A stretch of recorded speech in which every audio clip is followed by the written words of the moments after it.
এই দোকানে কতদিন ধরে? 12-13 বছর। এটাতে আপনার দেওয়া হবে কাঁচামরিচ, বিট লবণ, সাদা লবণ। এখন কি দিতেছেন? শুধু জাম্বুরা? ওখান দিতে শুধু জাম্বুরা। আচ্ছা এই হলো একটা জাম্বুরা দেওয়া হলো আপনাকে। আচ্ছা। এখানে দেওয়া হলে এই যে বিট লবণ মশলা। বিট লবণ মশলা। হ্যাঁ, এখানে দেখা হবে আপনার বর্তমান কাঁচামরিচ,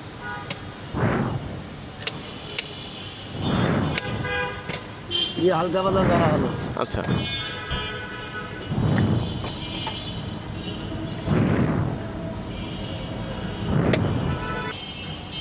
এখানে হলো 20 টাকা। 20 টাকা। আচ্ছা এইটা কি বিক্রি করতেছেন? এটা কি হলো আমি জাম্বুরা বিচি। জি। কত টাকা দিয়ে বিক্রি করতেছেন? বর্তমান আগে বিক্রি হতো না, বর্তমান বিক্রি হয় আপনার 80 টাকা কেজি। বেশি হয় না, সর্বোচ্চ 30টা। সর্বোচ্চ 30টা জাম্বুরা বিক্রি হয়। জি। আর কয় কেজি বেশি হয় 30টা জাম্বুরা থেকে? হাফ কেজি, 1 কেজি এরকম। হাফ কেজি বেশি এক হয় না, হাফ কেজি হয়। তো এটা হচ্ছে জাম্বুরা ভর্তা সবকিছু মাখা, এটা আর শুধু- ন্যাচারাল এটা ন্যাচারাল জাম্বুরা।